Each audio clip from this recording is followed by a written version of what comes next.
دائرہ کار ہے اور اس سے اسی دائرہ کار کے مطابق سوال ہوگا، پوچھا جائے گا۔ اور جب ہر شخص اپنی اپنی دائرہ کار کے مطابق اس کو نبھائے، اس ذمہ داری کو ادا کرے، نیکی کا حکم دے، برائی سے منع کرے، تو پھر معاشرے کے اندر بگاڑ ختم نہ بھی ہو، فساد ختم نہ بھی ہو، کمی ضرور آتی ہے، حالات ضرور بہتر ہوتے ہیں، برائی کو روکا جا سکتا ہے، اور اگر نہیں تو کم از کم اللہ رب العالمین کی بارگاہ میں بندہ عذر تو پیش کر سکتا ہے کہ اللہ جتنی میرے اندر طاقت تھی، جو میں کر سکتا تھا، میں نے تو کیا ہے۔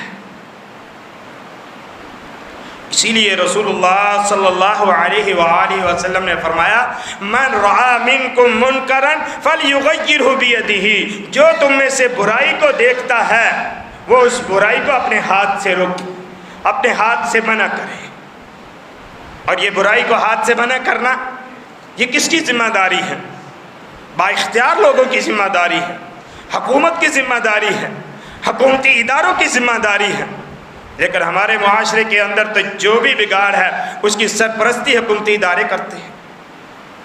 یہ بدبختی ہے ہماری کہ ہم اسلامی ملک کے اندر رہتے ہیں، اسلامی جمہوریہ پاکستان اس ملک کا نام ہے، لیکن جتنے بھی برائی کے اڈے ہیں، جتنے بھی گناہ کے اڈے ہیں، جتنے بھی گناہ کے راستے ہیں، ان سب راستوں کی سرپرستی کرتی ہے تو حکومتیں کرتی ہیں۔ عوام کی ذمہ داری نہیں ہے کہ وہ برائی کو ہاتھ سے روکے۔ کیوں؟ اگر عوام ہاتھ سے روکے گی تو اس سے فساد ہوگا، اس سے فتنہ پھیلے گا، اور والفتنہ تو اشد من القتل، اور فتنہ یہ تو قتل و غارت گری سے بھی زیادہ۔ کیوں؟ اس لیے کہ جب فتنہ پھیلتا ہے تو ایک قتل نہیں کئی قتل ہو جاتے ہیں۔ من رعا منکم منکرا فلیغیرہ بیدہ، جو شخص اپنے ہاتھ سے منع کرنے پر قادر ہے، میں اپنے گھر پہ قادر ہوں، آپ اپنے گھر پہ قادر ہیں، آپ اپنے ادارے میں قادر ہیں، آپ دیکھتے ہیں کہ یہ برائی ہے، اس کو آپ اپنے ہاتھ سے روکیں، اپنے اختیارات سے روکیں۔ اور اگر ہاتھ سے نہیں روک سکتے فَبِلِسَانِهِ، اس چیز کا آپ کے پاس اختیار نہیں ہے، فَبِلِسَانِهِ، تو اپنی زبان کے ساتھ۔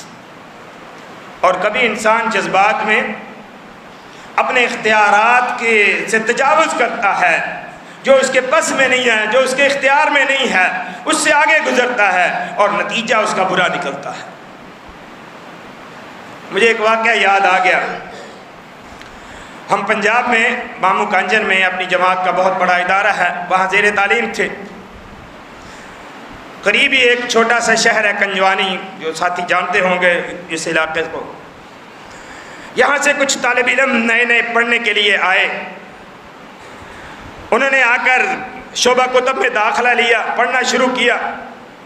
کتاب التوحید جب پڑھی تو اس میں یہ قبروں کو پکا کرنا، قبروں پہ مجاور بن کر بیٹھنا، اس کی مذمت کے بارے میں احادیث سنی، اور امام محمد بن عبد الوہاب ان کی تاریخ کو سنا پڑھا کہ کس طرح انہوں نے سعودیہ کے اندر جبے کبے جو ہے سب گرا دیے۔ اب ان کے اندر بھی یہ پڑھ لیا نا، نیا نیا پڑھا، ابھی نئے نئے طالب علم تھے، یہ جذبات کہ نہیں قبروں کو پکا نہیں کرنے۔ جمعرات کو چھٹی ہوتی ہے مدارس میں، جمعرات کو گئے ہیں اپنے گاؤں میں، گاؤں کے قبرستان میں جن قبروں پر جبے بنے ہوئے تھے ان کو گرا دیا۔ اب جو لوگ قبر پرستی یا قبروں کی تعظیم کرتے ہیں، ان پہ جبے کبے بناتے ہیں، آپ کو پتہ ہے وہ اس کو کتنا زیادہ اہمیت دیتے ہیں۔ انہوں نے مقدمہ کر دیا، یہ لڑکے گرفتار ہو گئے، مقدمہ چلا، نتیجہ یہ نکلا کہ فیصلہ یہ دیا جج نے کہ یہ لڑکے، ان کو سزا بھی ہوئی کچھ، اس کے ساتھ ساتھ یہ سزا دی کہ یہ اپنے خرچے سے ان قبروں کو دوبارہ پکا کریں گے۔ اور ان لوگوں کا عقیدہ اور بھی زیادہ اس بات پہ پختہ ہو گیا کہ دیکھیں تم لوگوں نے ہماری بزرگوں کی قبریں گرائی تھی، ہمارے بزرگوں نے جائے ان کو پھر بنوایا ہے۔ تو یہ اختیار آپ کے ہاتھ میں نہیں ہے کہ آپ ہتھوڑا پکڑ کر قبریں جو ہیں ان کو گرانا شروع کر دو۔ آپ زبان سے سمجھا سکتے ہو، زبان سے سمجھانا یہ آپ کی ذمہ داری ہے، آپ زبان سے کہہ سکتے ہو۔ اور آج یہ منبر و محراب کی جو ذمہ داری تھی، یہاں سے بھی یہ آواز نہیں اٹھ رہی۔ فضائل بیان کیے جاتے ہیں، مسائل بیان کیے جاتے ہیں، اور بڑے افسوس سے یہ بات کہی جا سکتی ہے کہ آج ہمارے خطباء، ہمارے علماء وہ بھی کہتے ہیں کہ بات ایسی کرو جو لوگوں کے مزاج کے مطابق ہو، جس کو لوگ سن کر خوش ہوں، لوگوں کی طبیعت پر ناگوار نہ گزرے۔ چاہیے تو یہ تھا کہ لوگوں کے مزاج کو شریعت کے مطابق بنائیں، نہ کہ اپنے موضوعات کو، اپنی گفتگو کو لوگوں کے مزاج کے مطابق ڈھالیں، اور یہ بہت بڑی کوتاہی ہے۔ یہ نیک اعمال، اس کے ساتھ ساتھ جب تک آپ کے دل کے اندر گناہ کے خلاف نفرت نہیں پیدا ہوتی، آپ کے نیک اعمال بھی کام نہیں آئیں گے۔ نیک اعمال بھی اسی وقت کام آئیں گے جب آپ گناہ کو چھوڑنے اور گناہ سے نفرت کریں گے۔ فَإِن لَّمْ يَسْتَطِعْ، اگر آپ ہاتھ سے نہیں تو زبان سے روکیں، بڑے میٹھے انداز سے روکیں۔ اور یہ بھی بات یاد رکھیے، امر بالمعروف اور نہی عن المنکر کا یہ فریضہ انجام دینے کے لیے اس کی بھی کچھ شرائط ہیں۔ آپ کو پہلے نیکی کا پتہ ہونا چاہیے، گناہ کا پتہ ہونا چاہیے۔ آپ جس چیز سے منع کر رہے ہیں آپ کو معلوم تو ہو کہ شریعت کے اندر یہ واقعی طور پر گناہ ہے، یہ جائز نہیں ہے، آپ کو علم ہونا چاہیے۔ اور اس کے بعد آپ کا رویہ اچھا ہونا چاہیے، آپ کا نرم رویہ ہونا چاہیے۔ اللہ رب العالمین نے کیا فرمایا؟ ادعو الی سبیل ربک بالحکمت والموعظۃ الحسنہ، دعوت دو، اپنے رب کی طرف دو، دین کی طرف بلاؤ لوگوں کو، لیکن حکمت کے ساتھ، اچھے رویے کے ساتھ، اچھی نصیحت کے ساتھ۔ بعض اوقات بات بہت اچھی ہوتی ہے لیکن کہنے والے کا رویہ ایسا ہوتا ہے کہ سننے والے پر وہ الٹا اثر کرتی ہے۔ تو اللہ رب العالمین نے اس فریضے کو انجام دینے کے لیے جو ہماری رہنمائی کی ہے، اس میں یہ اہم ترین ذمہ داری ہے کہ ادعو الی سبیل ربک بالحکمت والموعظۃ الحسنۃ۔ ہاں، دعوت دو لوگوں کو، دین کی طرف بلاؤ لوگوں کو، نیکی کی طرف بلاؤ لوگوں کو، نماز کے لیے دعوت دو، گناہ سے روکو، برائیوں سے روکو، لیکن اچھے طریقے پر، اچھے انداز سے، اچھے رویے کے ساتھ۔ اور تیسری شرط یہ ہے کہ اس میں صبر بھی کرنا ہے۔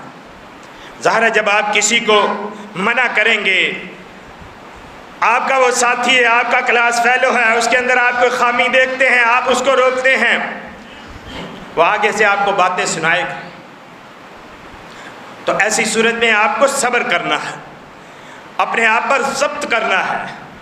یہ نہیں ہے کہ اٹھ کر اس کے ساتھ جھگڑا شروع کر دینا ہے، نہیں، دعوت کے نتیجے میں آپ کو صبر کرنا پڑے گا، مشکلات آئیں گی، وہ برداشت کرنی پڑیں گی۔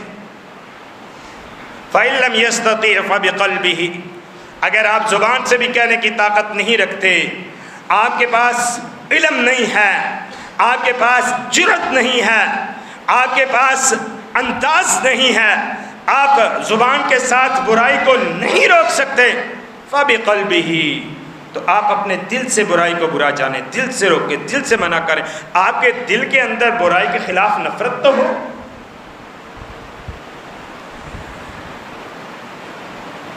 اور آج یہ بات بھی دیکھنی چاہیے کہ ہمارے اندر گناہ کا احساس ہی ختم ہوتا جا رہا ہے، گناہ کو گناہ ہی نہیں سمجھا جا رہا۔ کتنے گناہ ایسے ہیں معاشرے کے اندر جو عام پھیل چکے ہیں، لیکن ہمیں ان سے نفرت نہیں ہے، اور جب کوئی گناہ اتنا زیادہ عام ہو جاتا ہے، پھیل جاتا ہے، لوگ اس سے پھر اس کو گناہ ہی نہیں سمجھتے۔ اور آپ دیکھیے کتنے گناہ ہیں آج ہمارے معاشرے کے اندر۔ سب سے زیادہ ایک دور تھا ٹی وی گھر میں رکھنا بہت بڑا گناہ سمجھا جاتا تھا، پھر ٹی وی سے بات آگے چلی، آج ہر شخص کی جیب کے اندر برائی کا ایک پورا مجموعہ ہے،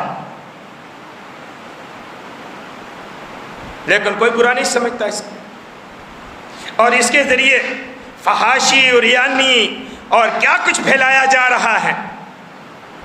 یہ اسلام دشمن جو طاقتیں ہیں، جو کافر ہیں، وہ مسلم معاشرے کے اندر یہ بیج اس طرح بوتے ہیں کہ یہ ایسا ایسا ایسا پروان چڑھتا ہے اور ہمیں بھی جڑوں کو کھوکھلا کر دیتا ہے، ہمیں اس کا احساس بھی نہیں ہوتا، اور اس میں سر فہرست اس موجودہ دور کا جو سب سے بڑا گناہ ہے وہ نیٹ کے ذریعے یہ فحاشی اور ریانی کو جو پھیلایا جا رہا ہے۔ کتنے ایسے بھائی ہیں مسجد میں سلام پھیرتے، نماز سے سلام پھیرتے، فوری طور پر فون کو اٹھا کر جو ہے اس کے ساتھ مصروف ہو جاتے ہیں، انگلیاں مارنا شروع کر دیتے ہیں۔ پتہ نہیں نماز میں بھی صبر کیسے کر پاتے ہیں، اتنا زیادہ اس کے ساتھ اٹیچمنٹ ہو گئی۔ واللہ عالم، میں نے تو کئی جگہ پر بیٹھے دیکھا ہے، تلاوت چل رہی ہوتی ہے، تلاوت کے اندر ہی جو ہے نا وہ گانے بجنے شروع ہو جاتے ہیں۔ مسجدوں کے اندر یہ حالت ہے، کوئی اس کو برا نہیں سمجھتا۔ سگریٹ نوشی ہمارے معاشرے کا ناسور ہے، حرام ہے، حرام، اور ہمارے معاشرے کے اندر اس کو برا نہیں سمجھا جاتا۔ اور یہ بات یاد رکھیے، جو لوگ سمجھتے ہیں نا سگریٹ نوشی مکروہ ہے، یہ کوئی مکروہ نہیں ہے، حرام ہے۔ سگریٹ نوشی گناہ ہے، گالی دینا کبیرہ گناہ ہے۔ ہمارے معاشرے کے اندر یہ گناہ عام ہے، نمازیں بھی پڑھتے ہیں، پہلی صف میں بھی ہوتے ہیں، درس و دروس بھی سنتے ہیں، قرآن کی تلاوتیں بھی سنتے کرتے ہیں، لیکن اس کے باوجود ان گناہوں کے خلاف دل کے اندر نفرت نہیں ہے۔ یہاں تک کہ لوگ حج عمرے کو بھی ہر سال جاتے ہیں اور آ کر سودی کاروبار بھی اسی طرح کرتے ہیں، سود کے خلاف دل کے اندر نفرت نہیں ہے۔ جب گناہ کی تمیز ہی اٹھ جائے گی پھر بندہ گناہ سے بچے گا کیسے؟ جب گناہ کی پہچان ہی نہیں ہے، گناہ سے توبہ کیسے کرے گا؟ توبہ تو اس وقت ہوتی ہے جب احساس ہو کہ میں نے غلط کیا ہے۔ جب ایک آدمی غلطی کو غلطی نہیں سمجھ رہا، غلط کر کے بھی اس کو غلط مانتا نہیں ہے، وہ توبہ کیسے کرے گا؟ وہ گناہ سے پشیمان کیسے ہوگا؟ وہ اس سے کیسے بچے گا؟ ہمارے دل کے اندر کم از کم گناہ کے خلاف نفرت تو ہو۔ اگر ہم ہاتھ کے ساتھ نہیں، زبان کے ساتھ اس کی مذمت نہیں کر سکتے، اس کو روک نہیں سکتے، ہمارے دلوں کے اندر گناہ کے خلاف نفرت تو ہو۔ وَذَلِكَ ضَعْفُ الْإِيمَانِ، اور یہ کمزور ایمان کی علامت ہے، نشانی ہے۔ اور پھر اگر اس فریضے کو ترک کر دیا جائے، اس کو چھوڑ دیا جائے، تو اس کے نقصانات معاشرے پر کتنے زیادہ مرتب ہوتے ہیں۔ اللہ رب العالمین نے قرآن کریم کے اندر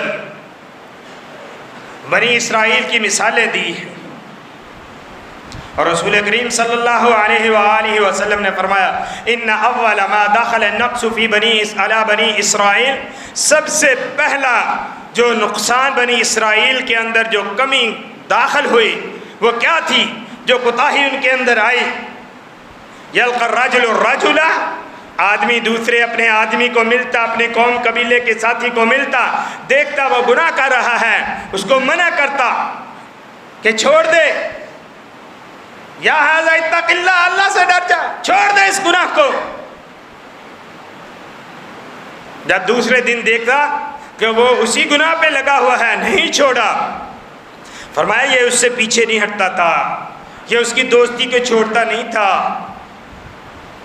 بلکہ اسی کا ہم پیالہ ہم نوالا ہو جاتا تھا، اسی کے ساتھ اٹھتا بیٹھتا تھا، اسی کے ساتھ مجلسیں کرتا تھا، پتہ بھی ہے کہ یہ گناہ کرتا ہے، یہ برائی کرتا ہے، اور میں نے اس کو روکا ہے، یہ نہیں رکا، اور پھر وہ بھی اس کے ساتھ شریک ہو جاتا، اور اسی وجہ سے اللہ رب العالمین نے ان پر لعنت کی ہے اور ان کو عذاب دیا۔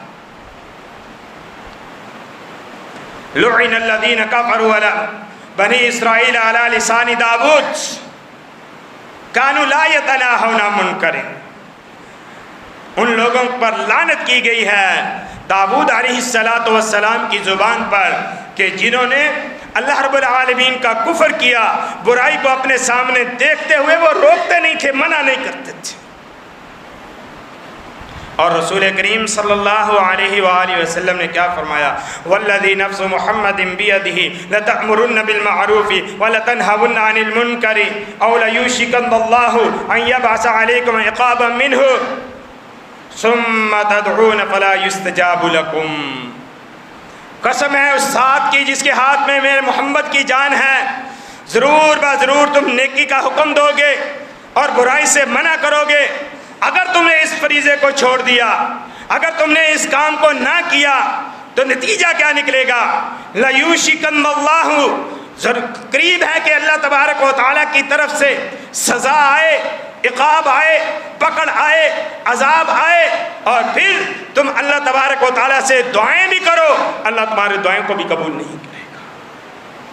آج رمضان کا مہینہ ہوتا ہے اور طاق راتیں ہوتی ہیں، امام کعبہ ہے، ہاتھ اٹھا کر حرم کے اندر گڑ گڑا کر رو رہے ہیں مسلمانوں کی حالت پر۔ کیوں نہیں اللہ تبارک و تعالیٰ کی طرف سے مدد آتی؟ کیوں نہیں حالات بدلتے؟ کیوں مسلمان ظلم کی چکی میں پس رہے ہیں؟ رسول اللہ صلی اللہ علیہ وآلہ وسلم کی اس حدیث کو مد نظر رکھتے ہیں کہ تم اللہ تبارک و تعالیٰ سے دعائیں بھی کرو گے تو تمہاری دعاؤں کو قبول نہیں کیا جائے گا۔ جب یہ فریضہ چھوڑا جاتا ہے تو پھر اللہ تبارک و تعالیٰ کی طرف سے آنے والے عذاب، آنے والی سزائیں وہ سب پر ہی حاوی ہوتی ہیں۔ پھر یہ نہیں ہے کہ نیکوکاروں کو بچا لیا جائے۔ وَاتَّقُوا فِتْنَةً لَا تُصِيبَنَّ الَّذِينَ ظَلَمُوا مِنْكُمْ خَاصَّةً، بچ جاؤ اس فتنے سے جو تم میں سے صرف خاص لوگوں کو نہیں پہنچے گا، بلکہ وہ فتنہ تمام لوگوں کو اپنی لپیٹ میں لے لے گا۔ اور علامہ شنقیطی رحمہ اللہ نے اس کی تفسیر میں لکھا ہے کہ جب کوئی قوم امر بالمعروف نہی عن المنکر کا فریضہ چھوڑ دیتی ہے تو پھر اللہ تبارک و تعالیٰ کی یہ سزا سب پہ آتی ہے، پھر نیک لوگ بھی رگڑے میں آ جاتے ہیں۔ بنی اسرائیل کی اللہ تبارک و تعالیٰ نے قرآن کریم کے اندر مثال بیان کی ہے، اور 3 طرح کے لوگ تھے۔ تفصیلی واقعہ آپ سنتے رہتے ہیں۔ ایک مچھلی پکڑنے والے، اور دوسرے منع کرنے والے، تیسرے ہمارے جیسے جو تھے۔ ہمیں کیا ہے، ہم کون سا کرتے، جو کرتے ہیں وہ بھریں گے۔ آج ہمارے معاشرے کے اندر 90% لوگ، ان کا یہی ذہن ہے، ان کا یہی جواب ہوتا ہے، میں تو نمازیں پڑھ رہا ہوں نا، میں تو نیک عمل کر رہا ہوں نا، میں تو سیدھے راستے پہ چل رہا ہوں نا، میری طرف سے وہ جائے جہاں جاتا ہے۔ ان میں سے بھی ایک جماعت، اس کا یہی رویہ تھا، بلکہ وہ تو منع کرنے والوں کو بھی کہتے تھے لِمَ تَعِظُونَ قَوْمًا اللَّهُ مُهْلِكُهُمْ، کیوں سمجھاتے ہو ان کو جن کو اللہ نے ہلاک کر دینا ہے؟ یہ اللہ کی نافرمانیاں کرتے ہیں، گناہ کرتے ہیں، اللہ ان کو ہلاک کرے گا، تم کیوں روکتے منع کرتے ہو؟ انہوں نے کیا کہا تھا؟ قَالُوا مَعْذِرَةً إِلَىٰ رَبِّكُمْ، اپنے رب کے سامنے عذر تو پیش کر سکیں گے نا، معذرت تو کر سکیں گے نا، اللہ ہم نے تو روکا تھا، ہم نے تو منع کیا تھا۔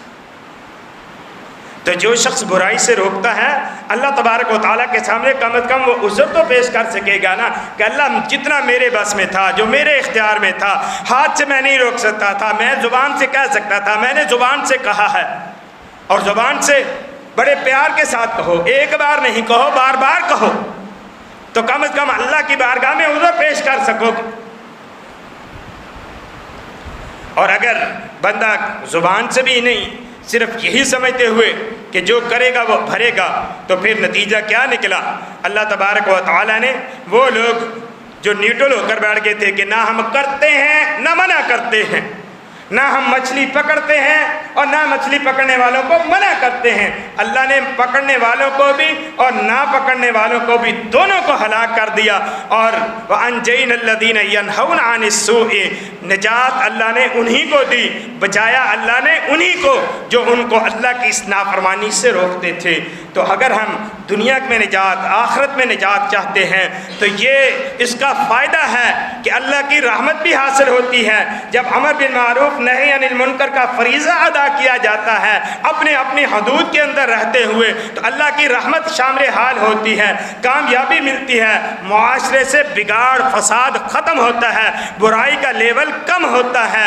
اور اگر اس کے فریضے کو ترک کر دیا جائے تو پھر اس کے نقصانات یہ ہیں کہ اللہ تبارک و تعالیٰ کی طرف سے جب سزائیں آتی ہیں، عذاب آتے ہیں، تو پھر نیکوکار بھی اس کی لپیٹ میں آ جاتے ہیں، نمازیں پڑھنے والے بھی نہ پڑھنے والے بھی دونوں ہی اس سزا میں گر جاتے ہیں، اللہ کی لعنت کا موجب بنتے ہیں اور اللہ کی ناراضگی کا موجب بنتے ہیں۔ اللہ رب العالمین سے دعا ہے کہ اللہ پاک ہمیں امر بالمعروف نہی عن المنکر کے اس فریضے کو سمجھتے ہوئے اس کو ادا کرنے کی توفیق عطا فرمائے، اور معاشرے کی اصلاح کے لیے جتنی اللہ رب العالمین نے ہمیں توفیق عطا فرمائی ہے ہم اب اللہ کی توفیق کے ساتھ اپنی ہمت اور کوشش کے ساتھ اپنا حصہ ڈالیں تاکہ اللہ رب العالمین کے سامنے عذر پیش کر کے کامیاب ہو جائیں۔ اللہ رب العالمین سے دعا کہ اللہ پاک ہمیں عمل کی توفیق عطا فرمائے۔ وما علینا الا البلاغ المبین۔